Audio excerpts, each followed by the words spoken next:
Everyone welcome back to my YouTube channel. आज हम discuss करने जा रहे हैं एसएसटी बायोकेमिस्ट्री जोन 1 का पेपर, जो कि आज 30 जून की मॉर्निंग को फीमेल साइट का जो टेस्ट हुआ था उसका, क्योंकि एक्चुअल ओरिजिनल पेपर हमारे पास नहीं है तो हमने कैंडिडेट्स से क्वेश्चंस को कलेक्ट किया है और ऑलमोस्ट क्वेश्चंस हमने कलेक्ट किए हैं जो कि हम आज डिस्कस करने जा रहे हैं। टोटल 45 क्वेश्चंस थे, जिसमें से हमारे पास जो क्वेश्चंस हमें मिले हैं वो टोटल 38 मिले हैं। तो हो सकता है कहीं पे ऑप्शंस या कहीं पे जो सेंटेंसेस की जो वर्डिंग है वो डिफरेंट हो। तो अगर तो आप उस टेस्ट में अपियर हुए थे तो बराए मेहरबानी, अगर तो कोई भी मिस्टेक है या कोई चेंजिंग थी ऑप्शंस में तो वो आप कमेंट सेक्शन में हमें रेक्टिफाई कर सकते हैं। So let's start. First, we have some questions of chemistry. First question was, first law of thermodynamics is about. First law of thermodynamics की स्टेटमेंट क्या है कि energy can neither be created nor destroyed, it can only be transferred from one form to another, और इसको हम law of conservation of energy भी कहते हैं। So first law of thermodynamics is all about energy, तो इसका correct answer था energy. Then next हमारे पास क्वेश्चन था आइसोटॉप्स हैव सेम। अब आइसोटॉप्स बेसिकली वो सेम एलिमेंट के एटम्स होते हैं जिनका एटॉमिक नंबर जो है वो सेम होता है, जिनका सेम एटॉमिक नंबर होता है। क्यों? क्योंकि इनके नंबर ऑफ प्रोटॉन सेम होते हैं, जबकि इनका डिफरेंट मास नंबर होता है। मास नंबर डिफरेंट क्यों होता है? क्योंकि इनके अंदर नंबर ऑफ न्यूट्रॉन्स डिफरेंट होते हैं। तो बेसिकली आइसोटोप्स सेम एलिमेंट के एटम्स होते हैं जिनका एटॉमिक नंबर तो सेम होता है, लेकिन डिफरेंट नंबर ऑफ न्यूट्रॉन्स होने की वजह से मास नंबर डिफरेंट होता है। तो यहाँ पे पूछा जा रहा है आइसोटोप्स हैव सेम, तो isotopes have same atomic number.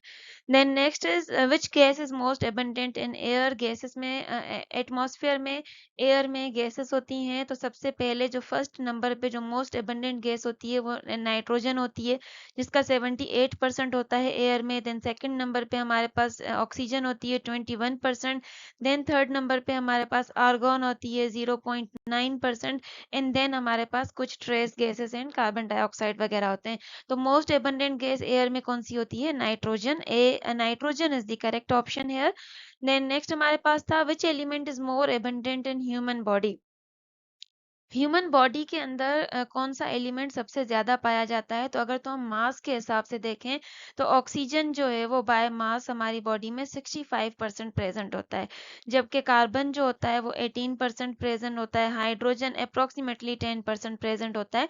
तो सबसे ज्यादा एलिमेंट जो हमारी बॉडी में बाय मास पाया जाता है वो ऑक्सीजन होता है। सो ऑक्सीजन इसका करेक्ट आंसर था।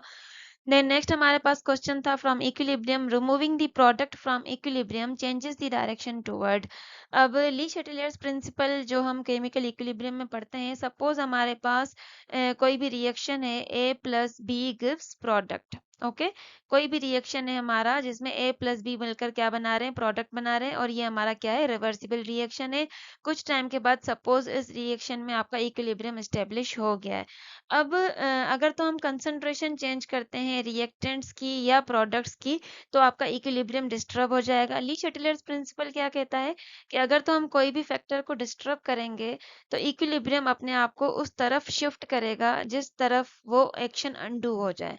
तो बेसिकली जो भी इफेक्ट आ रहा है उस इफेक्ट को खत्म करने के लिए इक्विलिब्रियम जो है वो किसी ना किसी डायरेक्शन में मूव करता है। अब यहाँ पे पूछा जा रहा है कि सपोज ये रिएक्शन आपका इक्विलिब्रियम में है। इक्विलिब्रियम में हमने क्या किया? ये जो प्रोडक्ट बनी थी, कुछ प्रोडक्ट हमने निकाल दी, इसमें हमने रिमूव कर दी। प्रोडक्ट के निकालने से क्या होगा? इस साइड प्रोडक्ट कम हो गई, इक्विलिब्रियम डिस्टर्ब हो गया। अब इसको इक्वलाइज करने के लिए इक्विलिब्रियम जो है वो अब क्या होगा? क्योंकि यहाँ पे प्रोडक्ट हो गई कम, तो अब ज्यादा से ज्यादा रिएक्टेंट्स फॉरवर्ड डायरेक्शन में मूव करके क्या करेंगे? जितनी प्रोडक्ट कम हुई थी उसको दोबारा से बनाने की कोशिश करेंगे और फिर इक्विलिब्रियम एस्टेब्लिश होगा। तो यहाँ पे इक्विलिब्रियम अपनी डायरेक्शन किस तरफ मूव कर रहा है? From left to right, right direction में मूव कर रहा है, तो ज्यादा से ज्यादा प्रोडक्ट बनाने के लिए। तो जो यहाँ पे करेक्ट आंसर था वो था right direction. Okay, then next was elements in the same group have same. हमारे पास पीरियोडिक टेबल में डिफरेंट ग्रुप्स होते हैं एंड डिफरेंट पीरियड्स होते हैं एंड ग्रुप्स होते हैं। तो ग्रुप्स में जो भी एलिमेंट्स रखे जाते हैं, जैसे सपोज करें हमारा जो फर्स्ट जो ग्रुप है उसमें सपोज करें lithium, then sodium, then potassium, then rubidium, then caesium, ये फर्स्ट ए ग्रुप के एलिमेंट्स हैं। इन सब में सेम क्या कॉमन फैक्टर क्या है इन सब में? इन सब के आउटर मोस्ट शेल में एक इलेक्ट्रॉन होता है।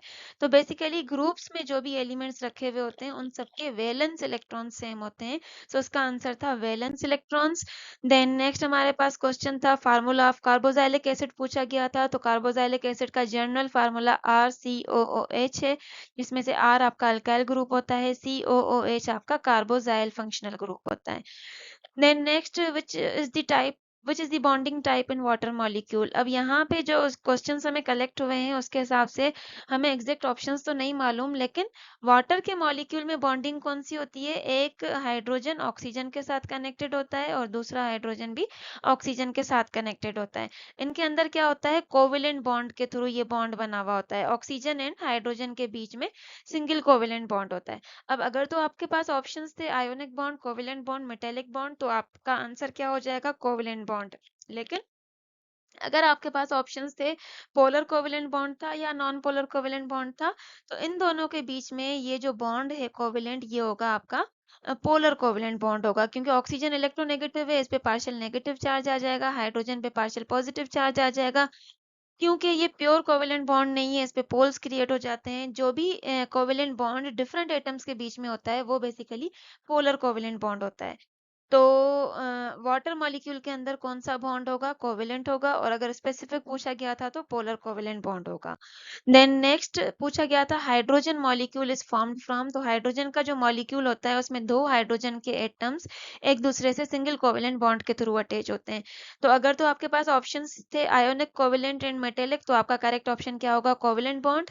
लेकिन अगर आपसे पूछा गया था पोलर कोवेलेंट बॉन्ड या नॉन पोलर कोवेलेंट बॉन्ड, तो यहाँ पे जो कोवेलेंट बॉन्ड होगा वो क्या होगा? पोलर कोवेलेंट बॉन्ड होगा। क्यों? क्योंकि ये सेम एटम्स के बीच में बना हुआ है, तो उनका इलेक्ट्रोनेगेटिविटी का डिफरेंस जो होगा वो 0 होगा। तो ये आपका नॉन पोलर कोवेलेंट बॉन्ड हो जाएगा। Okay. Then next question was which thermodynamic system exchange both energy and matter। हमारे पास different thermodynamic systems होते हैं। एक हमारे पास open system होता है, एक हमारे पास closed system होता है, एक हमारे पास isolated system होता है। अब ओपन सिस्टम में क्या होता है कि एनर्जी एंड मैटर दोनों ही एक्सचेंज होती हैं सराउंडिंग के साथ। क्लोज्ड सिस्टम में सिर्फ और सिर्फ एनर्जी एक्सचेंज होती है, मैटर एक्सचेंज नहीं होता। जबकि आइसोलेटेड सिस्टम में ना तो एनर्जी एक्सचेंज होती है ना ही मैटर एक्सचेंज होता है। तो ओपन में क्या होता है? दोनों एनर्जी एंड मैटर एक्सचेंज होते हैं। तो इसका आंसर करेक्ट था open system. Then next which shell nearest to nucleus has energy. अब सपोज करें हमारे पास कोई भी एटम है, बीच में उसके न्यूक्लियस आ गया, first shell, second shell, third shell and so on. तो जैसे जैसे न्यूक्लियस से डिस्टेंस इंक्रीज होता जाता है, जैसे जैसे नंबर ऑफ शेल्स बढ़ते जाते हैं, तो एनर्जी क्या होती जाती है? इंक्रीज हो जाती है। इट मीन्स जो बिल्कुल जो शेल न्यूक्लियस के जो करीब था, जिसका शेल नंबर 1 था, उसकी एनर्जी लोवेस्ट होगी, देन शेल नंबर 2 की एनर्जी इंक्रीज होगी, देन शेल नंबर 3 की एनर्जी और इंक्रीज होगी। तो वो शेल जो नियरेस्ट टू न्यूक्लियस होगा उसकी एनर्जी सबसे कम होगी, लोवेस्ट इसका आंसर था। Then next was outermost shell electrons are called.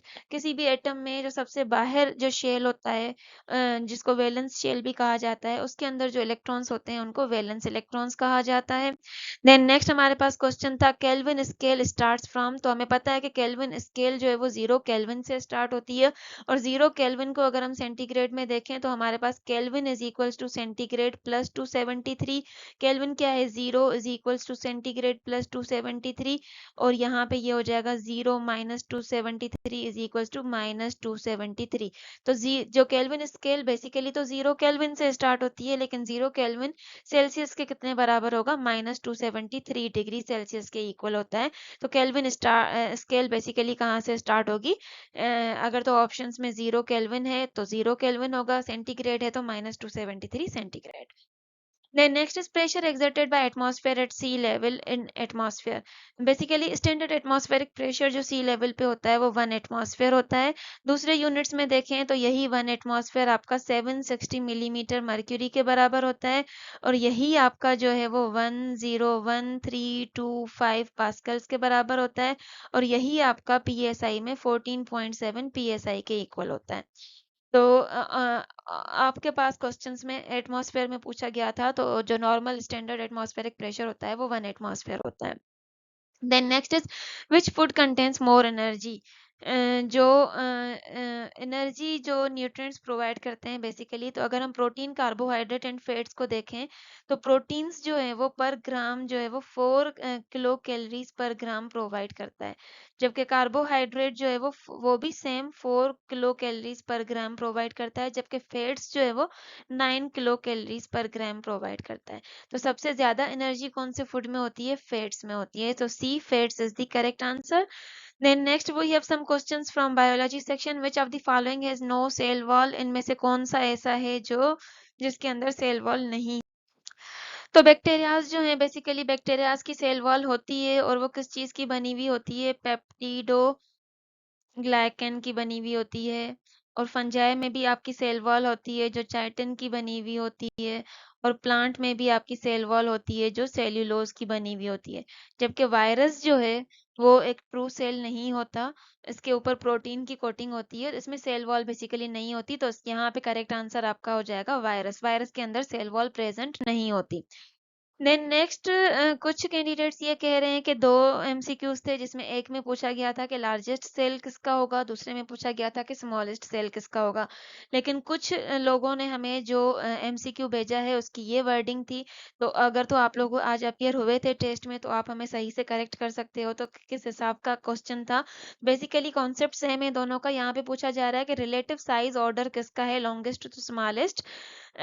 Bacteria का सेल, मीजोफाइल का सेल, मोटर न्यूरॉन या फंगस?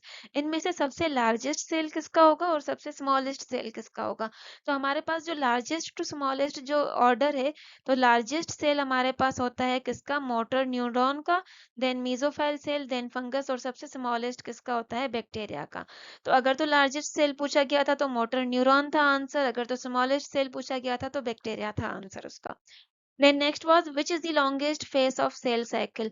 अब सेल साइकिल जो एक सीक्वेंस है इवेंट्स की जिसमें सेल ग्रो करता है, उसका डीएनए रेप्लिकेट होता है, और उसमें से जो है वो 2 डॉटर सेल्स बनते हैं। तो बेसिकली जो सेल साइकिल के स्टेजेस हैं वो 2 होते हैं। एक होता है इंटरफेस, और दूसरा होता है आपका एम फेस, जिसको माइटोटिक फेस भी कहा जाता है। तो जो इसमें से जो लॉन्गेस्ट फेस होता है वो इंटरफेस होता है। So interface was the correct answer here.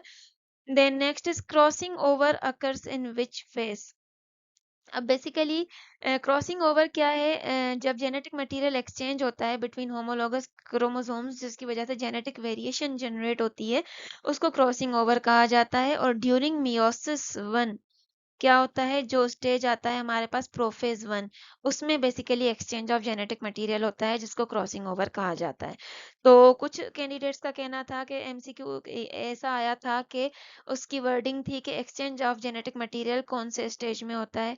तो आप एक्सचेंज ऑफ जेनेटिक मटेरियल कहें या क्रॉसिंग ओवर कहें, सेम ही कॉन्सेप्ट है। तो वो किस में होता है? प्रोफेज 1 में होता है।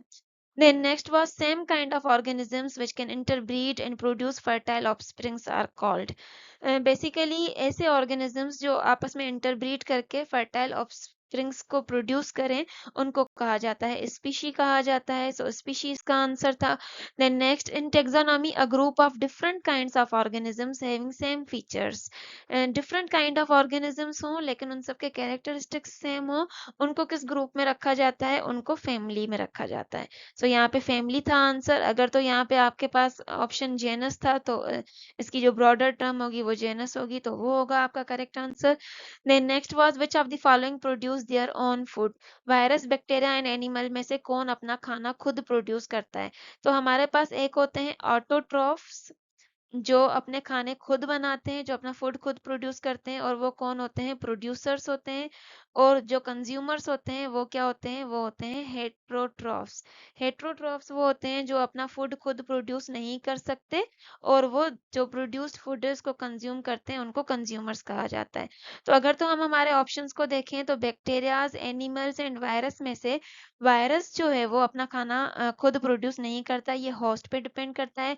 एनिमल्स भी जो है ये हेट्रोट्रॉफ्स में आते हैं, ये अपना खाना खुद प्रोड्यूस नहीं करते। जबकि बैक्टीरियाज में कुछ बैक्टीरियाज ऐसे होते हैं जो ऑटोट्रॉफ्स होते हैं, जो अपना फूड खुद प्रोड्यूस कर सकते हैं। तो यहाँ पे आपका करेक्ट आंसर क्या था? Bacteria. Then next was reduction of genetic material occurs in meiosis, mitosis या टेलोफेज। तो बेसिकली मियोसिस आपका वो प्रोसेस होता है सेल डिवीजन का जिसमें क्रोमोसोम्स का नंबर हाफ हो जाता है। तो इसमें जेनेटिक मटेरियल जो है वो बेसिकली रिड्यूस हो जाता है। तो इसका आंसर क्या था आपके पास? Meiosis was the correct answer here. Then next was which one can not produce reproduce on its own और is not a true cell. इनमें से कौन सा ऑप्शन ऐसा है जो खुद ब खुद रिप्रोड्यूस नहीं करता और वो ट्रू सेल नहीं होता? तो वायरस जो है बेसिकली वो सिर्फ और सिर्फ तब रिप्रोड्यूस करता है जब वो होस्ट सेल के अंदर होता है और वो होस्ट पे डिपेंड करता है, वो ट्रू सेल नहीं होता। जबकि एनिमल्स जो हैं वो एनिमल्स, बैक्टीरिया एंड फंजाई ये खुद ब खुद रिप्रोड्यूस करते हैं। तो यहाँ पे आपका आंसर क्या था? Virus. Then next is which is not true about nucleolus. या बेसिकली यहाँ पे डिफरेंट आपको न्यूक्लियोलस के फंक्शंस बताए हुए हैं और पूछा जा रहा है कि इनमें से कौन सी स्टेटमेंट न्यूक्लियोलस के बारे में ट्रू नहीं है। तो अगर तो आपने पढ़ा होगा कि न्यूक्लियोलस क्या करते हैं बेसिकली, न्यूक्लियोलस में क्या होता है, राइबोसोम्स बनते हैं और इनका फंक्शन क्या होता है, ये राइबोसोमल आरएनएस को सिंथेसाइज करते हैं, उनको असेंबल करते हैं और राइबोसोम्स को फॉर्म करने में हेल्प करते हैं।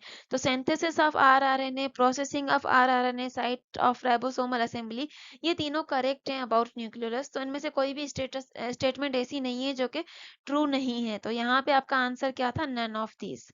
Then next was some questions from Urdu section. तो हमने रोमन उर्दू में लिखा हुआ है। उर्दू का पहला बाकायदा नावल कौन सा है? तो उर्दू का जो पहला बाकायदा नावल है वो मुरतुल उरूस है।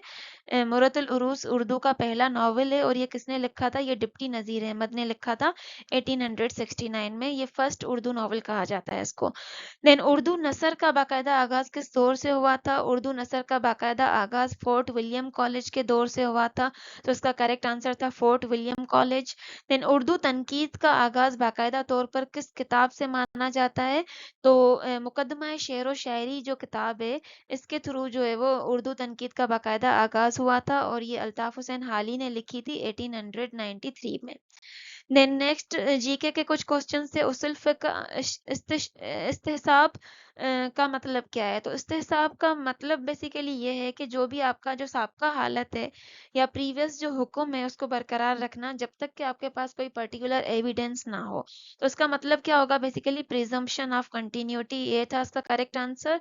देन विच सूरा इज कॉल्ड उम्मुल किताब? उम्मुल किताब means mother of book. Mother of book उम्मुल किताब सूरह अल फातिहा को कहा जाता है। सूरह अल फातिहा था इसका आंसर। देन तरबेला डैम कौन सी रिवर पे लोकेटेड है? तरबेला डैम इंडस रिवर पे बना हुआ है। इंडस रिवर इसका करेक्ट आंसर था। देन अलामा इकबाल को इकबाल शायर मशरक क्यों कहा जाता है? Allama Iqbal is called the poet of east. Allama Iqbal को पोइट ऑफ ईस्ट, शायर मशरक क्यों कहा जाता है? क्योंकि इनकी जो भी पोएट्री थी वो फिलोसॉफिकल बेस्ड थी, कल्चर एंड स्पिरिचुअल वैल्यूज उसमें ईस्ट के बारे में बयान की गई थी। तो उसकी वजह से अलामा इकबाल को शायर मशरक कहा जाता है। Then next was founder of Aligarh. Aligarh के फाउंडर कौन थे? सर सैयद अहमद खान। उन्होंने अलीगढ़ कॉलेज का बुनियाद रखा था। तो पहले उसका नाम था मोहम्मदन एंग्लो ओरिएंटल कॉलेज, जिसके बाद उसको अलीगढ़ मुस्लिम यूनिवर्सिटी का नाम दिया गया। तो इसका आंसर था sir Syed Ahmad Khan. Then next हमारे पास कुछ क्वेश्चंस इंग्लिश के कलेक्ट हुए हैं। The list of students blank on the notice board. List of the students, क्योंकि यहाँ पे लिस्ट सिंगुलर है तो यहाँ पे आ जाएगा is list of students is on the notice board. Then he said I am busy now, उसको इनडायरेक्ट में चेंज करना था, इसका इनडायरेक्ट हो जाएगा he said that he was busy then. Then next था by the time we reached the station the train had left. By the train we reached the station the train had left. Then next was what a beautiful presentation. अब यहाँ पे exclamatory sign है आपका, तो यहाँ पे exclamatory sentence है basically। तो यहाँ पे exclamation को show किया गया है, तो D exclamation इसका correct answer था। Then next हमारे पास जो question था वो था पाकिस्तान resolution किसने present की थी? तो पाकिस्तान रेजोल्यूशन, जिसको लाहौर रेजोल्यूशन भी कहा जाता है, ये 23 मार्च 1940 में प्रेजेंट की गई थी और किसने प्रेजेंट की थी? ए के फजलुल हक ने प्रेजेंट की थी। इसका आंसर था ए के फजलुल हक। Thank you very much. बाकी कुछ 38 क्वेश्चंस हमने डिस्कस कर लिए हैं, कुछ क्वेश्चंस मिसिंग थे। तो अगर तो आप आज के टेस्ट में अपियर हुए थे तो आप हमें कमेंट करके बता सकते हैं जो भी मिसिंग क्वेश्चंस थे, या कहीं पे अगर कोई मिस्टेक है तो आप उसको मेंशन कर सकते हैं। Thank you very much. अल्लाह हाफिज़।